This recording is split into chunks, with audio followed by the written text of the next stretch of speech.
Well, this is Dr. Jim, and it's Wednesday, and it's July the 10th, and I want to talk to you about a question. I want to leave you with a question, and I want to suggest to you, you think about this question, and we'll talk about it again next week.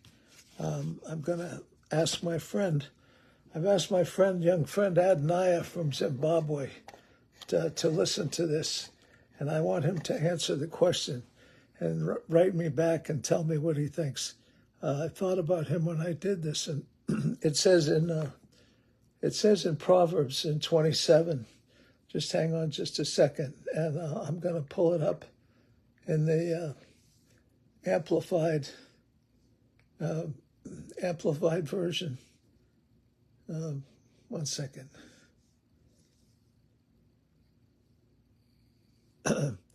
It comes up, these two verses, Proverbs 27, verses 13 and 14, they come up as a question. I hadn't seen this before, but it's in the classic Amplified version. And here's the way it reads. It reads, What would have become of me had I not believed I would see the goodness of the Lord in the land of the living? It actually says the Lord's goodness, doesn't say the goodness of the Lord. It says, what would have become of me? There's the question. What would have become of me had I not believed I would see the good Lord's goodness in the land of the living? Wow, what a question that is. What would have become of me? What would have become of you? What would have become of all of us had we not believed? That's the operative word in this sentence, in these two sentences. What would we have not believed had we not seen the goodness of the Lord in the land of the living? Not that he's going to be good to us after we die, not that we're going to heaven, not that we got something stored up for us someplace. It's for right now. He says, what would have become of me had I not believed I would see the Lord's goodness in the land of the living? What a powerful question. Have you ever sat down and taken that question and think about where you are right now. Think about all the things that have happened in your life. Think about what might have been, all right? Had you not believed, oh my goodness, had I not believed that I would see the Lord's goodness in the land of the living? My. I've been thinking about that for the last few hours here at the house. And it says, wait, listen to this, wait and hope for, and expect the Lord. If you look at our website, you'll see it says expect hope now. Expect hope now. But this says wait and hope for and expect the Lord, and be brave and be of good courage, and let your heart be, I love this word, stout. There's a good British word. Stout and enduring. Yes, wait for and hope for and expect the Lord. These verses are jam-packed with good news. Good news. That's it for today. Good news for today. All right? Wait, hope, expect, be brave, be of good courage. Let your heart be stout and enduring. Have you ever thought about times that you've had in your life when things were so horrible and you thought everything was going to cave in and your world was going to come to a screeching halt? I've had more times like that than I care to think. And I always go back to these verses. And these verses are verses that are in my book. I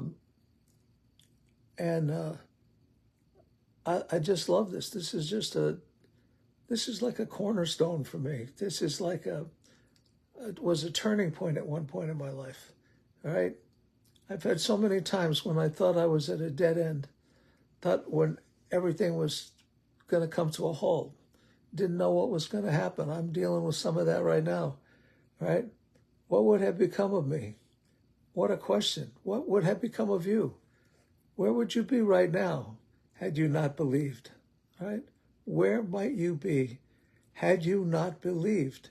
If you can answer that question, I'd like you to write me a note. Send me a text message. Send something to me. Had you not believed, where would you be? All right? had you not believed that that you would see with your eyes, that you would see, oh my goodness, the Lord's goodness in the land of the living. That's right now, right here where we are right now, right? Where would you be had you not believed you would see the Lord's goodness in the land of the living? And then it comes in, it just punches away at that. Wait, hope for, expect. Oh my. Be brave, be of good courage. Let your heart be stout. I have to look that up in the Greek and see what that word means. But you know what stout means, stout in British terms, all right? And enduring. Yes, wait for and hope for and expect the Lord. I think I need to print this up on a big sheet of paper and put it up on the wall, and or put it on cards and give it out to people at meetings. We're going to start doing some meetings again. All right, pretty soon. It's coming pretty soon. We're working on that today and yesterday. Where would you be? Where would you be? You might not be. You might not be living. You might have given up. You might have pulled the covers over your head. You might have quit. You might have quit and dropped out of life. Who knows? I don't know. But no, it says, here's what happens when you believe, all right? Had you not believed. Believed what? You would see the goodness of the Lord in the land of the living. Oh my, that's such a powerful verse. Powerful, powerful verse. Wait and hope for and expect. Wait, hope for and expect. Be brave. Maybe you're in a place right now you're being squeezed and you need to be brave. You need to believe that you're going to get through this season in your life, all right? Be brave. Be of good courage. Let your heart be stout and enduring. Sometimes you just got to hang on for a while, right? Be stout and enduring. Yes, wait for and hope for and expect the Lord. That's our assignment today, all right?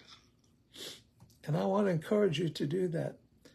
And if my son Adoniah is listening or listens to this, I want to ask him to write me a note, because when he and I met, he was in a place where it wasn't real good. And Adoniah, if you get this, I want you to write me and tell me, if it hadn't have been for that encounter. I remember we had an encounter, oh my goodness, years ago.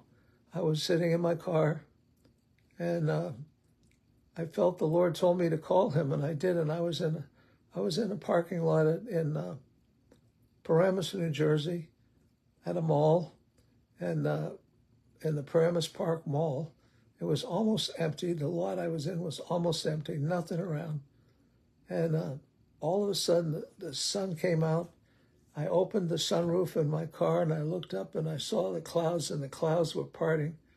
I've only told this once before. And I felt like God said to me, tell Adonai, don't say another word. Just listen. Don't say another word. And that's what I said to him. And I told him that the Lord was opening the windows of heaven over him and over his church, and to hang on. Just wait and hang on. That God had wonderful things for him, and God has done wonderful things for him. I'm going to wait and see what he writes me and see what he says, and I'll read it to you. All right? But listen to this. Listen to this. Believe God is going to do something great. Believe that today, if you hear this word, that God is doing something for you. All right? Believe in the goodness of God. Believe that God is going to open the heavens up over your house, that he's going to penetrate the darkness. He's going to drive out the evil forces, that he's going to drive away all those things that are trying to trap you and ensnare you and destroy you, that God is chasing them out of your life right now, right at this very moment, and that God is going to send his goodness into your life. Believe in the goodness of the Lord. I just sense it in my spirit. I don't know what he's going to do for you or how he's going to do it, but he'll do it, and he'll surprise you, and it'll happen, and you'll see it. And after it happens, you'll write and say, this is what happened that day. the 10th day of July, and it'll be good, nothing but good. All right, it'll be good. The Lord's goodness in the land of the living. All right, because you wait and hope and expect. Wait and hope and expect. That's what we have to do. Wait, hope, and expect. Be brave. Be of good courage. Let your heart be stout. Let it be stout and enduring. Yes, wait for and hope for and expect the Lord. What an awesome word. That's an awesome word today. All right? And I know this is not a long message, but it doesn't need to be long. What it needs to do is be right straight to the point, short and sweet and to the point. And that's it. All right? It says, we have no idea what would become of us if we did not believe. If we did not believe. But this says, had I not believed, I would see the Lord's goodness in the land of the living. I hope you're looking for the goodness of the Lord right now. And if you are, I'd like you to write me and tell me. I'd like you to do somehow communicate, send a text, send an email, send me something, send me a letter in the post, all right, with a stamp on it. That's a wonderful thing. I love getting those. Don't get too many of them anymore, all right? I'm expecting to get something. And I'm expecting to see something from my son Adoniah. Because you know what? He was not in a great place. And God worked and spoke a word through me. And then put life into him, put hope into him, put expectation into him. His life has changed. My life has changed. Everything about our relationship has changed. I have no idea what God's going to do in your life, but I hope somebody who's in a really bad place today is listening to this, and you get this, all right? July the 10th, 2024. Psalm 27, verses 13 and 14. Would you go read those and then write me and tell me what God has said to you, okay? It's going to be good. All right, that's it. I'm going to call it a day because I don't need to say more than what God already said. All right. God bless you all. I hope you have a marvelous evening. All right. God bless you. See you next time.